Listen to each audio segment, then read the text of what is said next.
जब समय का भी अंत हो जाए, जब सृष्टि की गति थम जाए, तब जो शेष रहता है वह है महाकाल। वह शिव का वह रूप है जो न केवल मृत्यु का स्वामी है, बल्कि समय को भी निगल सकता है।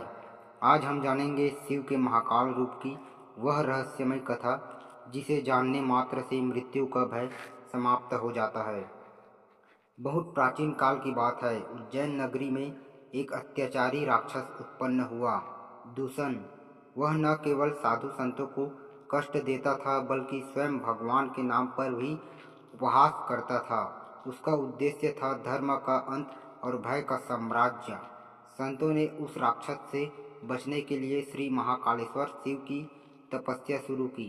उन्होंने 7 दिन और रातें उपवास कर शिव को पुकारा, हे भोलेनाथ, रक्षा कीजिए, इस पाप से मुक्ति दिलाइए। 8वें दिन जब दूषण अपनी सेना के साथ मंदिर को नष्ट करने आया, तब अचानक पृथ्वी कांपने लगी। आकाश में डमरू गूंजा और वहां प्रकट हुए महाकाल। न त्रिनेत्र में करुणा थी, न मुस्कान में ममता, बस प्रलय की ज्वाला। उनकी जटाओं से अग्नि निकल रही थी, उनकी आंखों से काल बह रहा था और उनके हाथ में त्रिशूल, जो केवल संहार करता था। महाकाल ने केवल एक हुंकार से दूषण की सेना को भस्म कर दिया। राक्षस खुद शिव के चरणों में गिर पड़े, मुझे क्षमा करो प्रभु। लेकिन महाकाल रूप में शिव न माफ करते हैं, न चेतावनी देते हैं, वे केवल न्याय करते हैं। त्रिशूल की एक नोक से दूषण को मृत्यु का दंड मिला।